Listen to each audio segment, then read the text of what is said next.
Good afternoon and welcome to the third ELETS Healthcare Transformation Summit. We are now heading into a panel discussion on Ayushman Bharat Digital Health Mission Roadmap for Achieving Universal Health Coverage. We are delighted to welcome Dr. K. Madhan Gopal, Senior Consultant Niti Aayog. Welcome, sir.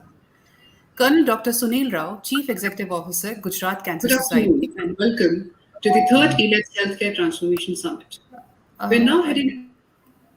There is a okay. Colonel Dr. Sunil Rao, Chief Executive Officer, Gujarat Cancer Society. Thank you. Welcome, sir. Mr. Arun Goyal, Chief Information Officer, Sir Ganga Ram Hospital. Welcome, sir. Dr. A. Sharif, IT Head, AIMS Delhi. Welcome, sir, to the panel. Mr. Joy Chakravarti, COO, PD Hinduja Hospital. He will be the session chair for this session. And Mr. Yogesh Agrawal, founder on Surety. Welcome. I now hand over the session to Mr. Joy Chakravarti to take this discussion forward. Over to you, sir. Thank you very much, and I welcome the audience and participants in this interesting session on Ayushman Bharat Digital Health Mission Roadmap for Achieving Universal Health Coverage. All of us, for last few months, we know that this is a major leap what our government has taken, and the dream, the vision is getting shape and lot of deliberations are happening, and on today's date it is very pertinent where we have different stakeholders and they come from different backgrounds, and they're going to talk about this subject, that how this is going to be made into reality. So, without taking much time, I have the panelists have been already been introduced. So, without taking much time, I would like to get into the session and start with Dr. K. Madan Gopal, Senior Consultant, Niti Aayog, who is one of the persons behind orchestrating the entire this mission. So, my question to you, Dr. Gopal, that how do you see the Ayushman Bharat digital health mission mapping the health ecosystem in our country? Over to Dr. Madhan Gopal. Thank you, Dr. Joy. Uh, Thanks for the introduction and this question. If you look at the opening remarks which you have made, the Ayushman Bharat making a way towards universal health coverage. So when the Ayushman Bharat was launched, it was launched with the perspective that they will be providing overall care, right from primary care to the secondary care. So it has two components. One deals with the comprehensive primary health care, which is through the Ayushman Bharat Health and Wellness Centers, which take care of the preventive promoting aspect. And for the secondary and the tertiary care, the Ayushman Bharat PMJ program. When these programs were launched, I'm just coming to the National Digital Mission also. When this program was launched, there was a how to ensure a continuum of care between the wellness center and the PMJ program. The architecture were there. We had started developing digital, moving towards a digital health way back uh, since 2012, 12 onwards, where we had a vision when the Clinical Establishment Act was enacted. We had the vision of having 1.3 billion electronic health records. We started from that so that a pan-India presence of telemedicine network are created. Apart from that, then the use of IT for surveillance and other activities. If you look at the vision document which we have published for the disease surveillance, we have extensively talked about the use of the electronic records for surveillance purpose. That means we are moving in that direction. When the PMG started, when the IT infrastructure evolved, then a blueprint was created, which formed the architecture for the National Digital Health Mission. So today, this digital mission, though it is would be having only few components, that is digitalizing patient ID and digitalizing the doctor ID, the institutions, as well as creating repositories and the data directories. This is a step towards envisaging and visualizing and implementing the vision of having more than 1.3 billion electronic health records.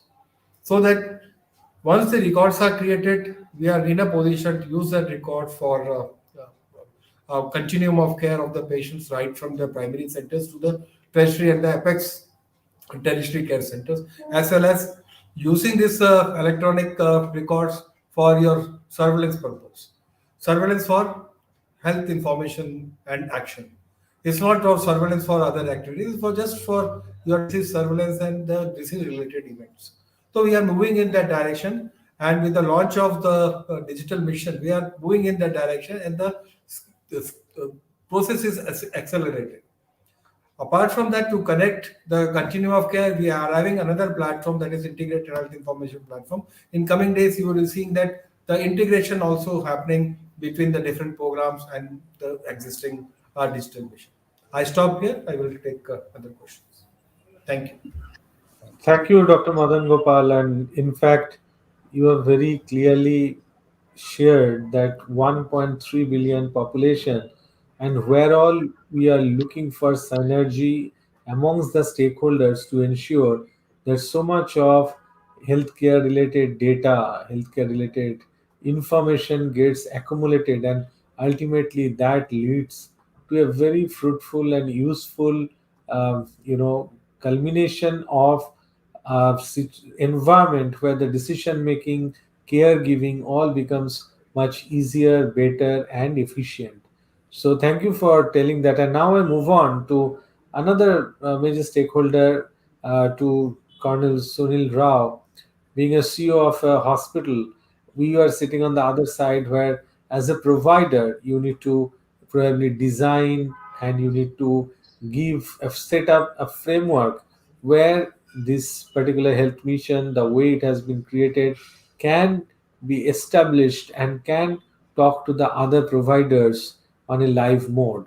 So, Dr. Rao, the question to you is, do you think that Indian healthcare providers are prepared and ready to align itself to the challenges and these opportunities, and most importantly, the framework what needs to be created to establish this Ayushman Bharat Digital Health Mission, whether we are ready for that, and what are the actions happening behind the scene to make it happen? Thank you very much. And let me start first with thanking ELETS for giving me opportunity to participate in this panel discussion as a user of very large hospitals which are in public sector as well as in the government, semi-government sector.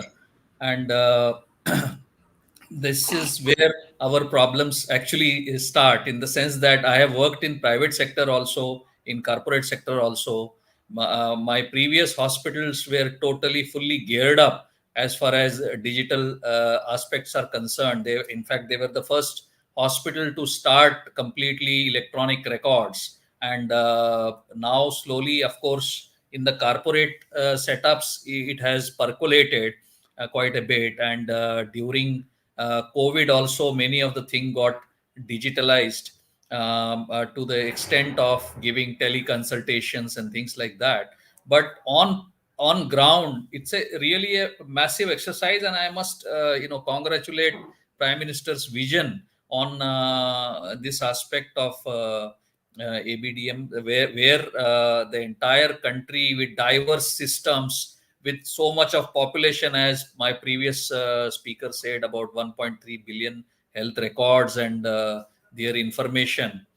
So some steps we have also taken in terms of Ayushman Bharat, standardizing the content with the help of Ayushman Bharat scheme itself, because we are being a medical college and a hospital as well as a premier cancer research institute. We are actively participating in all government schemes, whether it is SC/ST or Ayushman Bharat. All of them eventually will be under control, is what my thinking is, because it's already digitalized to a large extent, and a lot of information is already available with the government sources, that they can act on that immediately. In fact, from our side, we have completed the registry of our healthcare institution, as well as for the doctors, as well as my individual as being a doctor also, I have completed. So whatever is required from our side, we are fulfilling that. That is, I think, our prime duty to complete it in time. And I'm very happy that there are a lot of things are getting standardized. Only fear I have is this, that it takes its own time. We experienced this in Ayushman Bharat scheme also, that a lot of clientele has been added, lot of services are being provided, everything is getting added, but the connectivity aspect, and I mean, I can say that with confidence that, every day at least there is a 2 hours gap in terms of connectivity. The approvals don't come in time. So these practical problems hospitals face, money will not come, approvals will not come. So these small hurdles, I think if they are focused by government in terms of developing an ecosystem at a national level, it's a massive task, there is no doubt. It's a massive exercise, and I really compliment the people who are working on this aspect.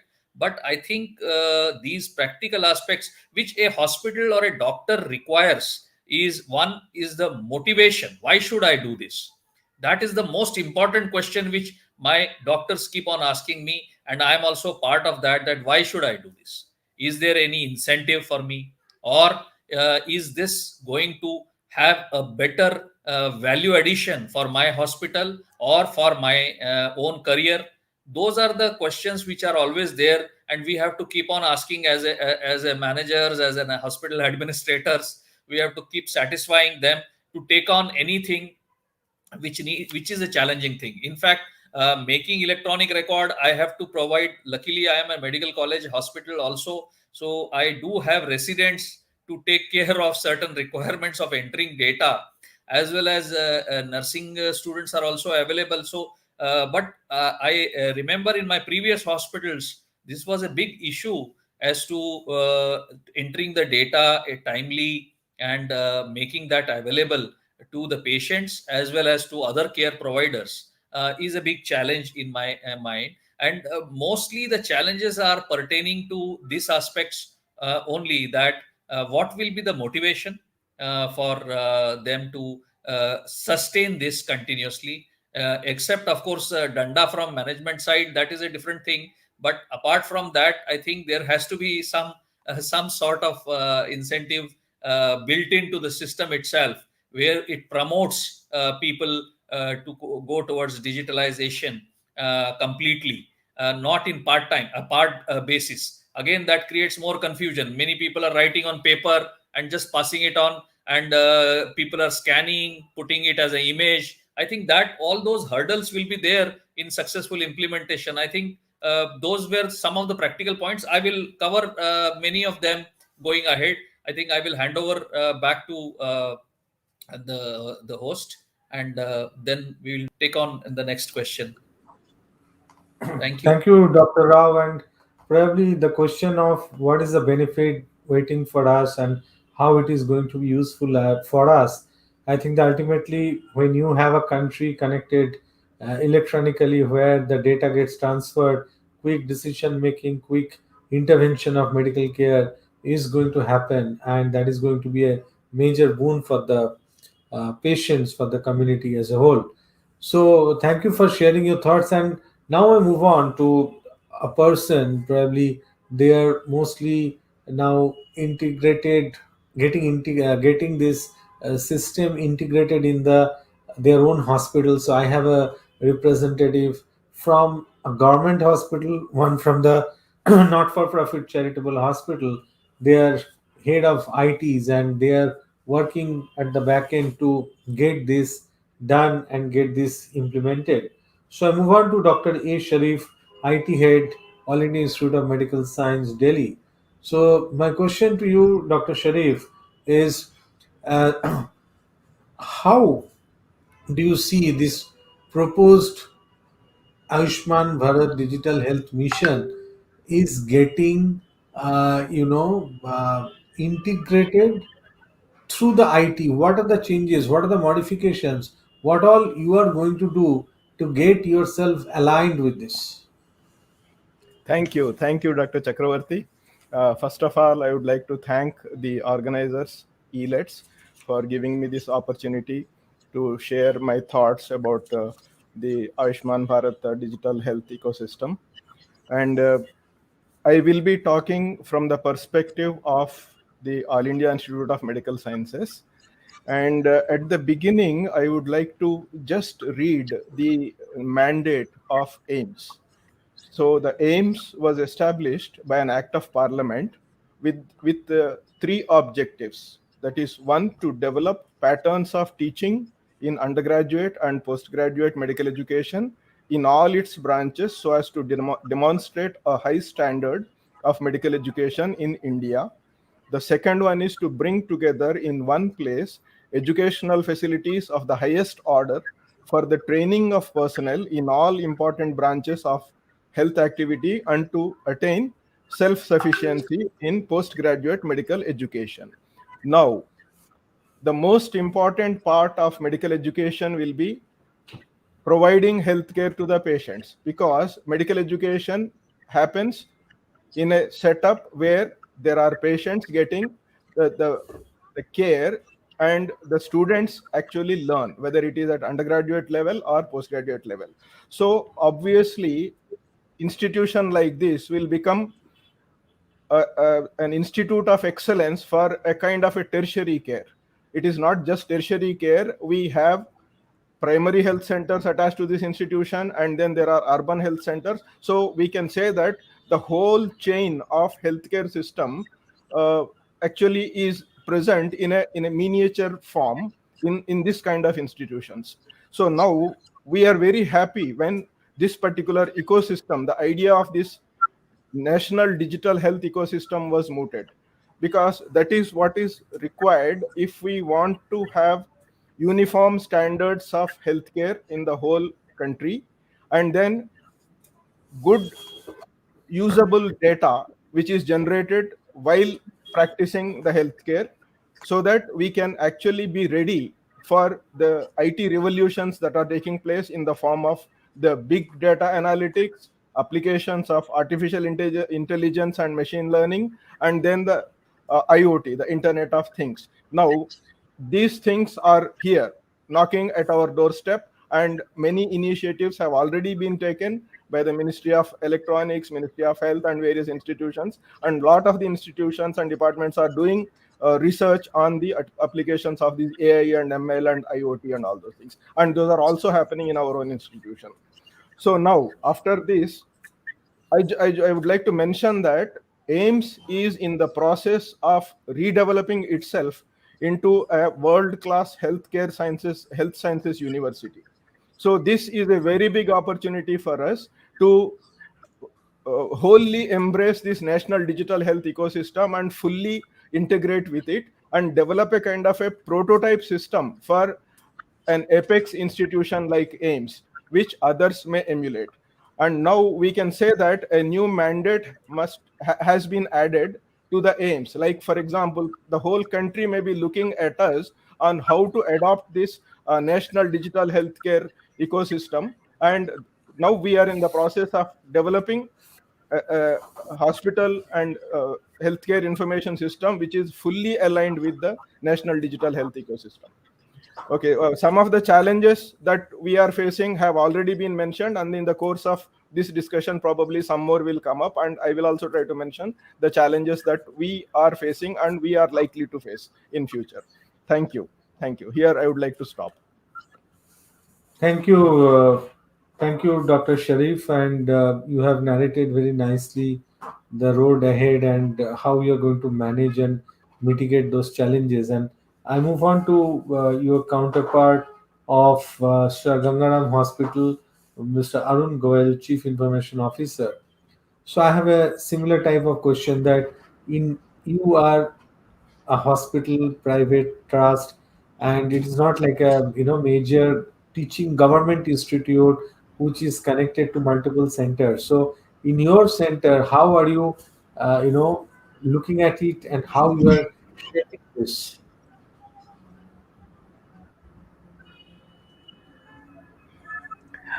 Thank you, Joy.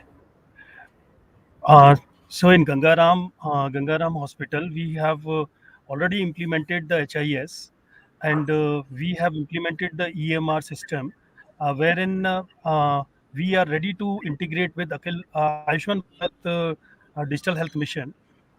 Incidentally, I just wanted to mention to the panel before I joined Gangaram in the month of August, and till then I was project director with the National Digital Health Mission with the NDHM at NHA only, and I was part of developing the whole project of National Digital Health Mission. So I know and I can answer all the queries which Dr. Rao raised, Dr. Sharif raised so far. And I can add to the comment Dr. Madhan Gopal mentioned when he said that data can be used for the surveillance purposes. He mentioned, but the data which is there in the NDHM, and we would be collating the data which will be which that data will not be containing the privacy of the patients. That anonymized data can be used for the analytics purpose in the government policy making regionally at the national and regional as well as the national level. So far as the connectivity is concerned, privacy concern, which I see that on the private chat, some of the questions participants are raising about cybersecurity, privacy, etc. That has also been taken care in the designing of NDHM, wherein all the data will be sitting with the respective hospitals, and we will only be connecting the links of the hospital database and would be transferring to the respective another hospital based upon the consent of the patient. So patient's consent has been taken into the consideration that how much data he wants to share from one hospital to another hospital, for how much duration they want to share.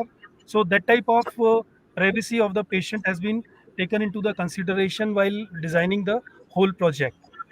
So far as the hospitals are concerned, when Dr. Sharif, Professor Sharif was mentioning about the infrastructure preparedness, that how we'll be integrating with the NDHM.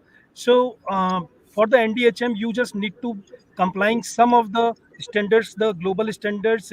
All the hospitals should be able to implement SNOMED CT, ICD-11. All those global standards should be followed, and based upon the HL7 interfaces, all the data will be transferred from one hospital to another hospital using health exchanges. These health exchanges also has been designed in the so fashion that any external entrepreneur also can design the health exchange and participate into the NDHM, wherein government wants to I would say encourage the external participants to be partner into the technology in NDHM, so that they are creating the health exchange, they are creating the consent manager. So all those things are participative for the external parties, and this is how the whole data will be integrated across the nation. And so far as Dr. Rao's concern, when he was talking about the motivation and how why people should be attaching themselves to the NDHM, we have designed into the system out there that once you will get attached to the NDHM, you will be getting the access to the ISNOMED CT, ICD-11 directories, where you would be spending at your hospital while designing the digital mission, or computerizing your systems. So you will get the access to the SNOMED CT, ICD-11, MIMS sort of directories. You will get the access to the overall pharmacy network across the nation. You will be able to you will get the access to the all clinicians across the nations. So data will reside with you so far as the privacy is concerned, but patient will be empowered to share the data among across the hospitals across the nation. So patient has been empowered, keeping the privacy in the consideration, so far as the cyber security is also in the consideration.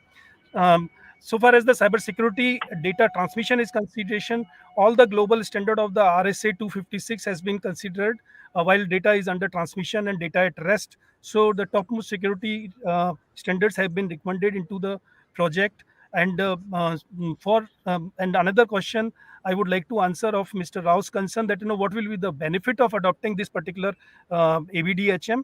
The profit of adopting the ABDHM will be all the healthcare system will get standardized across the nation. You will be able to follow up all the global standard, be it SNOMED CT, be it ICD-11, be it LAWINC. be it HL7, all those standards and the data directories and the support will be available in the NDHM through CDAC. So that has been provision to provide the support to the hospital while they want to integrate into the NDHM. So those things, those facilities will be there to support to the hospital. With this, all across the healthcare system, our nation is moving to the standardized healthcare services, which we are lacking as of now.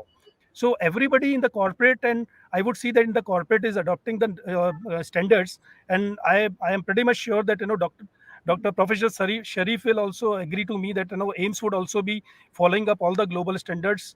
AIMS is premium institute, but so far as the other hospitals, private hospitals, and the government hospitals are concerned, they would also start following up the global standard, and because of that standards, we will be in the situation going forward that our healthcare system will be integrated, and at the end of day, the patient will be beneficiary, and cost of treatment will come down once the whole system is getting integrated with this project. Thank you. Over to Joy. Thank you. Thank you, Mr. Goel. And I think you have touched upon two very important things, like the cost of treatment will come down and it will benefit patients as a whole. And that is probably all of us what we are looking for. So now I move on to my next panelist, and we have amongst us, uh, we have amongst us Mr. Jogesh Agarwal, the founder of Onsurity, and it is a global healthcare platform that provides technology-based solutions and supports to the startups, and it gives solution to the improve the employees and their team wellness program. So my question to Mr. Uh, Mr. Jogesh is, how do you see your product offerings can get integrated with Ayushman Bharat Digital Health Mission? Yeah. So for us, means generally I come from the insurance background, and predominantly on the payer side, payer of the healthcare side. So from the national NDHM side or the digital health mission side, if such kind of a policies get implemented, what we anticipate that for a payer of the product or for the payer of the healthcare, it becomes very easy to implement the processes of paying to the hospitals very quickly or paying to the customers very quickly, and when they are taking care of their health or going for the surgeries. Because most of the times right now there has been always been a considerable delays that happen just on the exchange of the information. And now, if that exchange of information happens real time in more quicker format, along with the consent of the customers, then for a payer, it becomes very easier for them to process any kind of a health insurance claim with this health records or with the digitalization of the health record, as well as the probability or the chances of claims getting rejected will also get minimal, because then the entire health history of the information or health history of the customers would also be available to the payer on time at the consent of the customer, which will then enable them to get a more confidence about the overall process of the claim or the overall process of the hospitalization for them. So, and again, that will also help us to reduce the cost of processing the entire healthcare claim. So, this is where, from the provider side, we are expecting a lot of big impact that would come around, especially on the overall consumer experience, as well as this particular process, and the technology will help us to also build up more confidence for the customer. Now, also, when we talk about preventive care, and the overall dropouts that actually happens for the customer or for the any kind of a patient when they just try to enter into the preventive care segment, and then because of the lack of availability of the data as well as the payer to help them to go deeper under the preventive care cycle, that is where what we anticipate that there will be fewer drops that would start happening, and it would also be possible to for payers to bring the entire out of pocket expenses under the insurance net or under the health insurance net put together. Because at this currently the how the informations that are being exchanged, it is not possible for a payer to launch a successful OPD product. But with the advent of the NDHM, this particular possibility of implementing the right OPD product successfully will also get happen, because now the insurer will always be able to segregate what has been the genuine claim and what has been a claim which has not been supported by the right documentation. So this is where what we expect, that from the payer side, this NDHM will be a great boon. Of course, and again, as the exchange of the information is also controlled by the patient or the customer, so it predominantly gives the lot of consent to everything. Yeah. So thank you very much for sharing the other dimension, other part of this aspect of this digital health mission. I move on to Dr. Madan Gopal once again. So, Dr. Gopal, you have heard about all the stakeholders, the preparation, the way they are taking it forward, the way they are perceiving the impact or the effect of it. Now, my question to you is: do you think and do you feel both government and private providers or stakeholders related to digital health mission, they are getting ready as per the expectations? And if you have some sorts of advices which should be followed by all of them, if you can share that with us. Thank you, Joy. This is very pertinent question in the given situation. A lot of cooperation is required from the support, and cooperation is required from the private sector for making this happen. Because if you look at the historical perspective, when the Clinical Establishment Act was enacted way back in 2011, which had a provision that all the hospitals, they should be having electronic health record. That means it dates back to 2011, and how much progress we have made. That speaks volumes about the support and other things which is required. It is a very challenging situation, because we have to look at the health system not from only hospitals. Health system comprises the extension of services which reaches right up to a village level and a personal level to the health and wellness centers. That means each and every nook corner of the country receiving the extension of the service in the form of the health promotional and the health prevention activities. We should not be confused that the electronic health records which are generated, they would be used in the hospital. They would be used in the hospitals, but we require information also. If you look at the program, there are many other programs. For TB, you are providing extension services, providing DOTS treatment at the doorsteps of the patient. Then in the IDSP program, keeping a watch on the diseases and the health events. What I have mentioned, which has been misquoted, what I have mentioned is that in the coming days, we are saying that if each and every patient is having a record, all these events will be calculated and covered, so that we need not to depend that the worker will be reporting for that particular event. Eventually, with the help of these records, which would be used for disease surveillance, they can at least trigger that this is the area, this is the space where the particular set of events, particular disease is rising. So this is aid, because right now we depend on the integrated disease surveillance system for throwing us information which are the areas in the COVID. That integrated disease surveillance system is working fine. But we have to take it to the next level of surveillance, which is happening in the advanced countries. Like each and every person, if he is sick, his information is collected. You have seen that how much potential this electronic health records and the digitalization will bring in.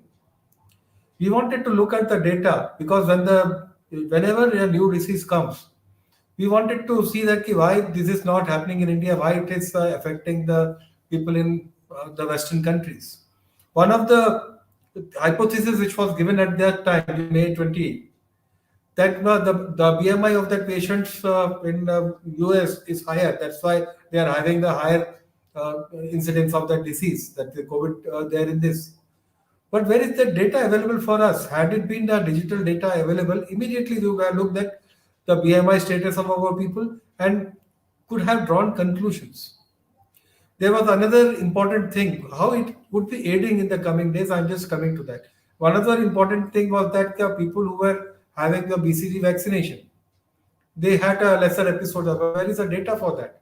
It was all hypothetical, anecdotal. That means we had a high coverage of this. That's why we are not affected.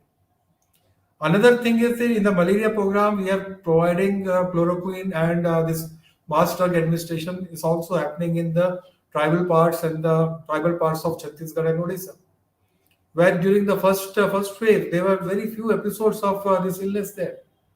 Had it been an electronic health record, we could have easily derived some intelligence out of that, whether it is really protective or not. So that is one aspect of that. The second aspect is the continuum of care. This the digital mission is only working on a particular portion of that digital blueprint which has been given. Now, in the coming days, after the digitalization of the hospital, digitalization of the providers, digitalization of the health records, you see with what ways the digital IDs are being created. If you have used an Aadhaar, then your digital ID is there in the this. Or you can create a digital ID using your Paytm. You can have your own digital health ID using your this Arogya Setu. That's the first step towards creating an ID. Then comes the consent and that simultaneously the data privacy and other aspects would be taken care. The the MIT is working on that along with NHA. They would be coming up with a data security and other policy. That's there. That would be taken care. We are only focusing on the operational aspect. After creating all these things, after having a linkage with the programmatic aspect, that is integrated health information program, this platform, you will be seeing that more and more use of this IDs, the health IDs, everything would be used for generating an intelligent information which can be feed into the policy things, and the programs can be improved. We are having that kind of vision to take the things and steer the things forward. The vision is very big. We have only started with a few elements of that vision. Let's see that how we progress in that direction. Previously, we have made attempts for electronic health records way back from 2011, but it has not succeeded. At that time, CDEC was a nodal agency for this electronic health record, and the country had the Snowbird CD license for all of the any of the institutions which wanted to have electronic health records that can be coded using the Snowbird CD. That license was there, that arrangement was there, but the uptake was not there. But now we are having the provider ID. Now you will be having a digital ID for the patient, digital ID for the institution. And we are trying to see that how in a retrospect with the available data sets, how we can have at least first create with a digital ID, then emphasize and make literate the people about the use of these IDs, how to create electronic health records from that, so that that can be put to use, so that it can feed data for policy, for program management on a real time basis. Real time data is very difficult thing, very easily done, but we have to evolve in that time. In the coming years you will be seeing more and more work in this direction. Thank you. Thank you, Dr. Madhan Gopal. You have mentioned it is a big mission. You have a lot of steps to walk, but very importantly, if you have a very clear vision that can make and help us to achieve that. I'm sure with this structure, the kind of integration happening across the private and public sector, it will be possible, and all of us can see the day very soon when you can very proudly say that our country is digitally connected as far as healthcare is concerned. Now I move on to Dr. Sunil Rao. Earlier I heard from one of the panelists about immediate care, the care good quality care can be delivered when we have this infrastructure, we have this thing in place. Yes. Now, question that how this digital health mission is going to improve access and improve outcome in Indian healthcare. Uh, Again, I would say that being a healthcare provider and hospital, a chain of hospitals, we have been exposed to NABH also in terms of standardization and the quality. In fact, Ayushman Bharat scheme also initially I was one of the tutors for getting the quality indicators ready for Ayushman Bharat also, and we worked extensively on that right from PHC level, CHC level, and all those. So essentially, digitization definitely helps, and we are experiencing that every day. That more and more standardization takes place, standardized treatment guidelines or evidence-based protocols in terms of emergency, in terms of all these trauma cases, all the cases in the disasters, including COVID, the recent example of COVID, in which standardizations like every state had made their own task force, like Maharashtra, like Gujarat, everyone had their own early warning scores. So that definitely helped us achieve much better quality. We could immediately make out with the digitization and with capturing of all these data. Many of the international platforms actually helped us during the COVID voluntarily without charging a single paisa also. And we could generate a lot of standardized data across, as my previous speaker was also mentioning, that there was where is the support for the data. So there is no doubt that data is very important in that aspect. I think many of the indicators or many of the standardized treatment protocols and standardized treatment guidelines even published by Ministry of Health and Family Welfare, Government of India, in terms of antibiotic stewardship program also, as well as all other infection control protocols, everything, if it is standardized across. And my worry is this, that this is only getting implemented at a metro level or tier 1 cities, tier 2 cities and tier 3 cities, and smaller cities, smaller villages, and those aspects get neglected somehow. So this is actually a very good step in terms of ABDM, that it has a national reach right up to the periphery, wherein everyone will get into this standardization process, thereby improving healthcare quality. As today, our honorable minister also has brought out a statement regarding the doctors. We do have 13 lakh plus doctors in the country, but I don't know how much of them are actually available, because many of them must have become IAS, many of them must have become hospital administrator like me, many of them are actually participating in various other activities.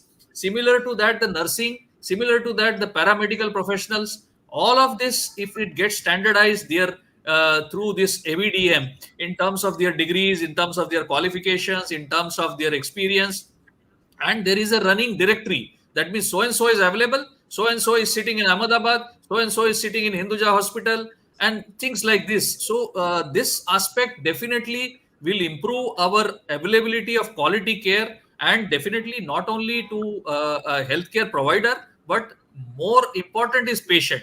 So patients will have that access of, right now they have to really struggle and make sure that they raise funds at the last minute. They have to raise the funds because of their not so much understanding about the healthcare system. So with ABDM, I'm sure not only quality, the access portion of it is also improved, as well as outcomes in terms of diseases, because the time gap will reduce if you have an accessibility to these. Even for the rare diseases, now the ministry has also started this rare disease registry. So things like this definitely will get a boost in terms of provision of quality healthcare to everyone. And as a healthcare provider, I will again reiterate that these things we have experienced a bit in terms of NABH and various other accreditation criterias, but more can be done in this field through ABDM. Thank you. Thank you, Dr. Rao, for your very positive and affirmative statement that how this Ayushman Bharat Digital Health Mission can bring a better outcome and improve access for the Indian population. So I move on to again to Mr. Arun Goel, the CIO of Sir Gangaram Hospital. So my question is, what are the various technological innovations that you feel can add more value towards the successful implementation of this mission? Or if you have adopted some of these technological innovations already in your hospital and you can share with the viewers. So, Joy, I would not say the technology. I would say the initiatives to integrate into the ABDHM. We have integrated the health IDs of the patients with the UHID. That is the first step towards to get integrated into the ABDHM, right? We have started standardizing and registering our clinicians into the health professional registry in the NDHM. That is a second step. You need to have all the clinician of your hospital registered into the health professional registry, and we have started creating a directory of the all the so-called healthcare professionals, nursing, paramedics, and all those, so that you know we are ready to get ourselves registered and completely synchronize ourselves with the health professional registry. So those are the steps which we have taken, and now we have started taking the consent from the patient to keep the data with the hospital, so that going forward, as and when it is required from the NDHM or the ABDHM, we will be able to share the patient data with the government, and obviously that data will be anonymized, and based upon the requirement and the instructions, we will be able to share the data, and we have that consent with the respective patients. So far as the research purposes data is concerned, in the EHR and the EMR, we have created the form for the patients for the research purposes, that this data will be used for the research purposes, and this will not be anonymized also, because anonymized data doesn't have the name, gender, address, etc. of the patient, but for research purposes, those demographic informations are available with the data, so that in case there is any requirement to access the patient, that is possible by the respective research agencies and research institutes. So those are the steps we have taken into the hospital, and furthermore we made sure that whatever HIS and other things we are using have ICD 11, SNOMED CT, and we are using all global standards, and our HIS is integrated with HL7 in all the applications which we are using into the hospital, so that we are ready to communicate. Our data is ready to communicate with other hospitals, those who are connected to the ABDHM. Thank you, Joy. Thank you very much. Thank you very much for sharing your journey and advising others that what to be adopted. I move on to Dr. Sharif. And Dr. Sharif, as you have already embarked into this journey, can you talk about or share few steps what all other hospitals, irrespective of private or government, can adopt and can embark into this digital health mission and they can see the success? You are muted. You need to unmute yourself. Yeah, thank you, Dr. Joy. Yeah, so now we have been using the NIC's e-hospital as our hospital information system, and the integrations, whatever standardizations, the LOINC and HL7, etc., are already there with us. And we have been having patient information And we have also been traditionally using another hospital information system called Vista, and all the patient records, electronic health records, and EMR are also available in that. So now we have embarked on a journey to create an integrated medical university information system. So that system, we are actually re-emphasizing that it will follow all the national and international standards, like the current standards beyond HL7, that is FHIR and SNOMED CT, and all these things will be incorporated. I think all the hospitals which are planning to upgrade or create their own hospital information systems should make sure that they are compliant with all the national and international standards. There is EHR 2000, and there are so many standards that the government of India has put forth from time to time. So they have to ensure that all those standards are adhered to, because data exchange is the most important thing in the digital health ecosystem. So if your data is not compliant with the standards, then exchange will not be possible. You may not be able to read other hospital records, and your records other hospitals may not be able to read. So the whole purpose will be defeated. The very first step that any hospital which is planning to have a hospital information system is that it should be standards compliant, and the standards are very well documented, and that is the first thing.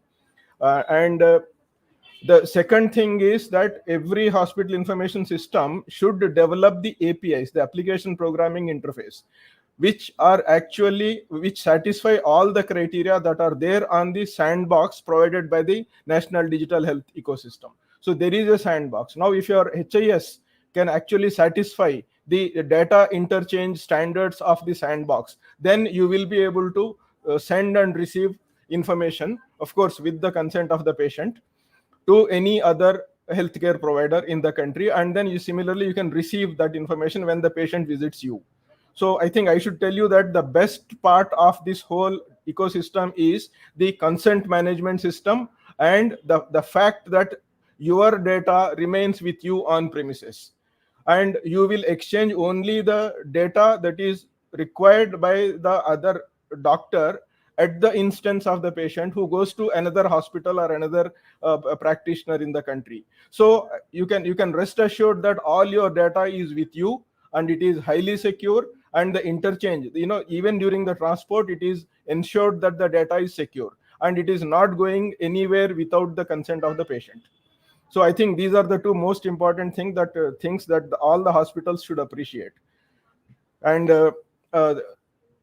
yeah, so just a moment. The other things that I would like to, the challenge in this whole thing is that all the healthcare professionals like to have the best quality of data, because good quality of data is required whether it is for patient care or even for research and publications. So if the data quality is not good, then it is of no use. So how do you ensure good data quality? This has to be ensured while entering the data. So data entering is the biggest challenge. Now I urge all the IT manufacturers and providers, software solution providers, to give us better ways of inputting the data, whether it is dictation systems or any other systems which are robust and which will work in crowded outpatient departments if it is to be used in the outpatient departments. I think that this is the biggest challenge, is the data entry into the system. I think we will have to think about it and come up with innovative solutions for this.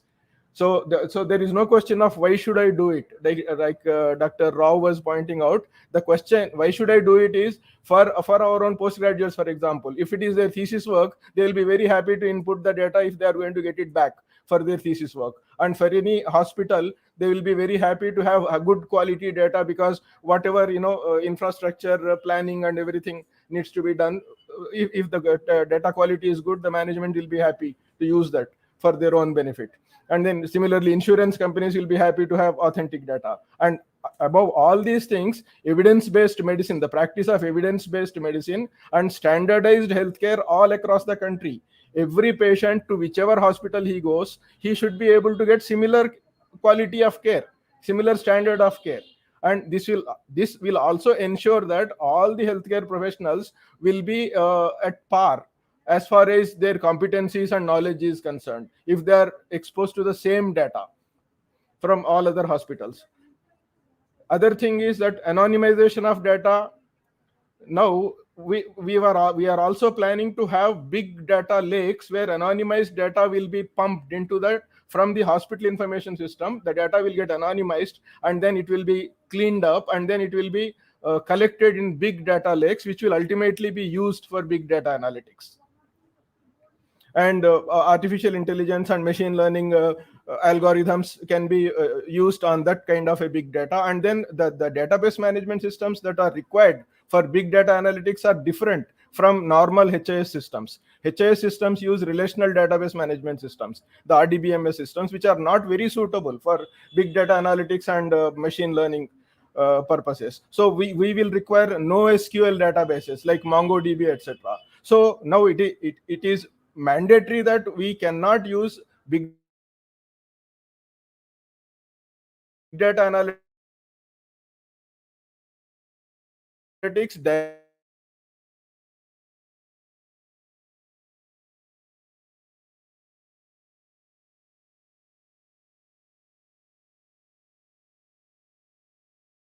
I think we have lost Professor Sharif because of Fine. connectivity. Yeah, connectivity is the biggest challenge. That is why we are actually going for a hybrid model. We will have all the transactional data and all the voluminous data on premises. Only backup and disaster recovery we are planning to have on the cloud. So because I am not hoping that the connectivity will improve drastically in the near future. So the reason why we are very particular about having an on-premises system where bulk of the data transfer will take place within the campus.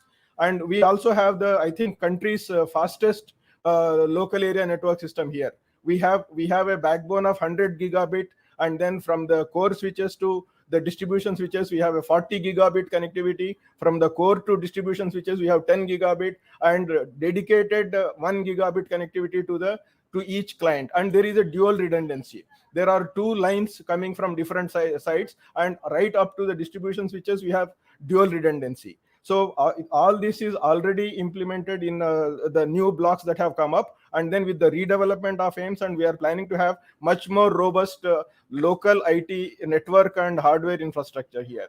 And then, because again, we are in time to be fully compliant with the national digital health ecosystem. So I think from our experience, the country will be able to emulate us, and we will be able to share our experience. At every stage, we are keeping everything very open, and we are also insisting on open source technology so that we can share our resources and our experience with the whole country.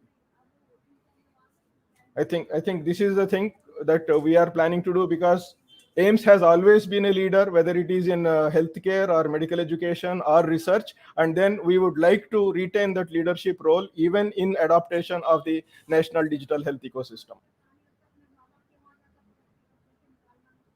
Is there anything else that you would like to ask?